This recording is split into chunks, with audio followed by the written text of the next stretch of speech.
Hello there and welcome to 11 plus mock spatial reasoning test 7. Let's have a look at these examples that we've got here.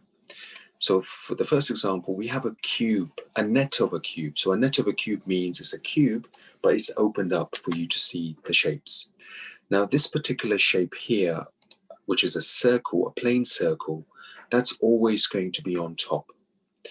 This particular shape here, which is a plane square, now this will always be at the front. This particular shape here on the right, which is a black square, is going to be on the right-hand side when this particular net of the cube actually folds up and closes. And the shaded circle will be on the left-hand side. Now, this particular circle, the black circle, will be underneath the cube when the cube is actually closed. And the square will be hidden at the back of the cube, which you will not be able to see.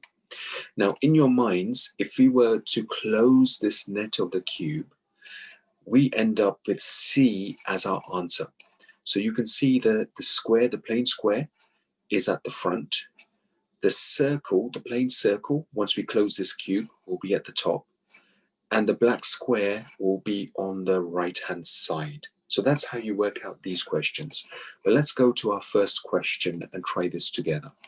So we've got an image of this particular net of this cube, which is open. So now we're going to close this cube in our minds as well, and the images from what you can see visually in front of you.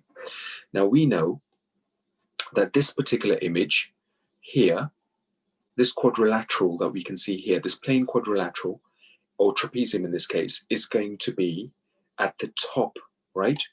So here we can see two cubes where the trapezium is at the top on shape A and the trapezium is on the top on shape D. So let's have a look at this black circle here with the plane circle in the middle. Now this has to be in the front. So here we can see in this cube A, the black circle is not at the front, but we can see that the black circle is at the front of shape D. Now let's have a look at this square that's been kind of turned a little bit wonky. This should be on the right-hand side of the cube. Is this on the right-hand side of the cube? Yes, it is. So in this case, we would say that D is going to be our correct answer. So what you're trying to do is, you've got a net of a cube.